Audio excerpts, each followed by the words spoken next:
So Dragon Ball Super Chapter 77 was what I would call a great chapter. Easily 8.5 out of 10.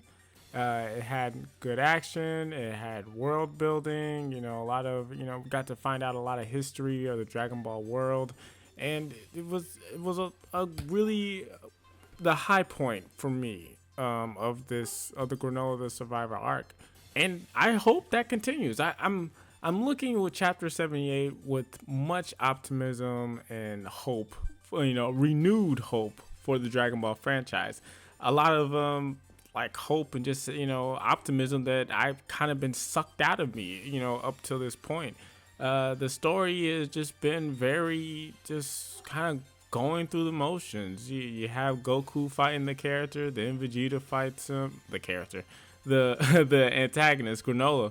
Goku fought him, then he lost, then Vegeta fought him, and then he lost. Which would it's like why couldn't Vegeta just get that win? It's long overdue. It would just make sense. It's easy to write in. I don't know why they. It's like, what was it all for? Hopefully something that's soon to be revealed, but I don't know. Thinking about it just makes me upset. But yeah, Chapter 77 really just brought the life back into the Dragon Ball Super story for me. And Chapter 78, I want them to continue that. I want them to build upon that success and overall hype.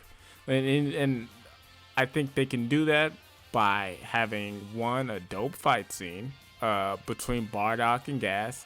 And here's a way to sort of split the difference with the fan base, because everyone's kind of real torn up about the whole retcon with Bardock and how he's got this more gentler side, and he's not really the anti-hero badass that he used to be, so to speak. And here's a way you can split the difference. You can showcase that Bardock is a very, brutal, savage, warrior in his fighting style as he battles Gas. You can show that he does a lot of things that, quote unquote good guys wouldn't do in a fight. And that he's just a lot more just savage. He's a savage with it, and I think that can, kind of appease the old school fans as well as the new school fans who like this new approach and new narrative for Bardock. You get to see they should showcase Gas in a real have his fighting style and the techniques and abilities that he uses. Give him sort of a peek of what's to come in present day with Granola, Goku, and Vegeta. It's like, okay, yeah, we know you lost this fight and we know you're going to lose this fight, but let's see how you lose it. Oh wow, this guy is good. He's definitely got some skills, but Bardock might outsmart him or just be more powerful. Something that leads to Gas inevitably, losing, but you can see it there, and you see it's like if that guy really gets going, yeah, he could be a problem, and I don't know how Goku and Vegeta could deal with it, even with their immense power, and that is ultimately, the big roadblock. It's like you've got these guys, Goku and Vegeta, who are stronger than gods. it's like how could the heaters even expect to deal with Goku and Vegeta? These it's theoretically it makes no sense. It's like, how could y'all possibly do it? And I have a video coming up later this week diving into that a bit more, just about the heaters and their plans and just how they're not really.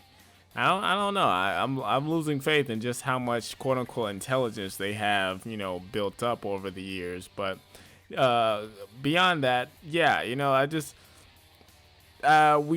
I'm really hoping that they build upon that hype of that confrontation with Bardock and Gas, but this all still has so much to do with the bigger picture beyond that confrontation, because it's like if Bardock and Gas walked away from that fight, which is what we're led to assume, seeing as how we know Bardock met his end on planet Vegeta at the hands of Frieza, and Gas is still alive. It's like if they both walked away from this fight, how did the word not get out about either of them? That I'm sure Bardock heard something. I believe of the Heaters. Their plan to to betray Frieza and whatnot.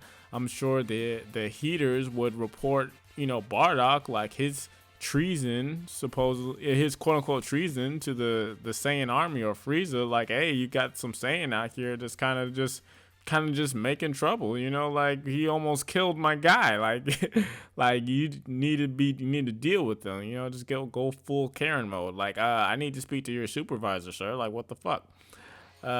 So yeah, this that's a big question. And honestly, what they don't want to do, in chapter 78 is not show what happened with the rest of the night. And I feel like they could easily do that. The Dragon Ball team, like Toriyama and Toyotaro. I'm gonna say them because there is, I believe, like a team of people putting together the manga. But I mean, Toriyama and Toyotaro's names are the one that's on the credits list. So I'm just point the finger at them. But Toriyama and Toyotaro leave a lot of things open for interpretation, and they just kind of give us these holes for us to fill in and come up with our own headcanon to make it all make sense. And that is not what we need at this point. That is slick ruining. That writing technique is slick ruining Dragon Ball Super and Dragon Ball as a whole. The more retcons they do,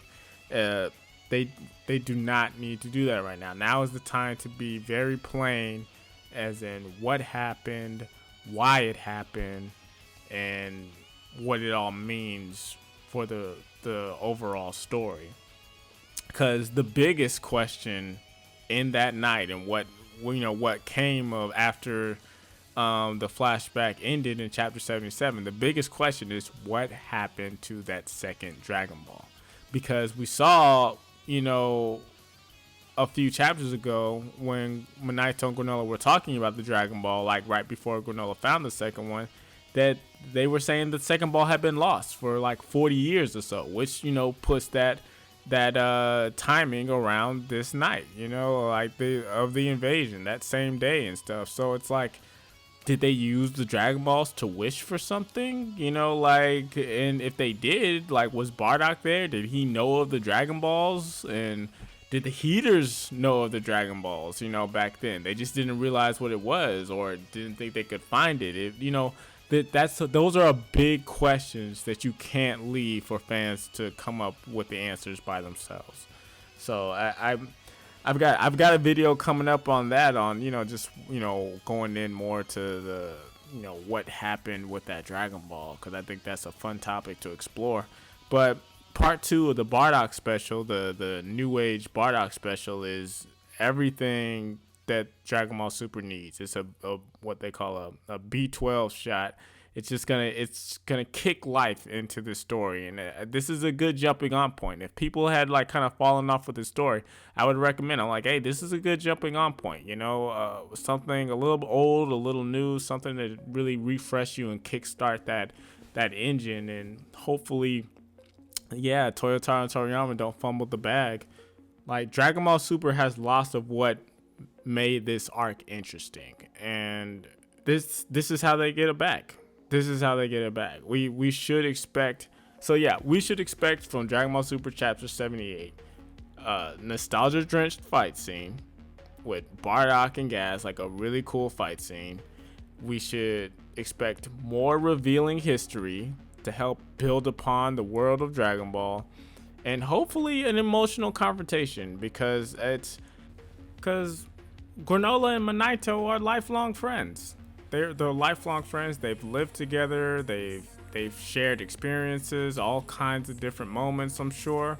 And they're family, and it's all because of the calamity that fell upon their planet, and that one fateful night. That one fateful night is what brought them together, and it's slick about to be a tragedy if that fateful night that brought them together is what eventually just tears them apart.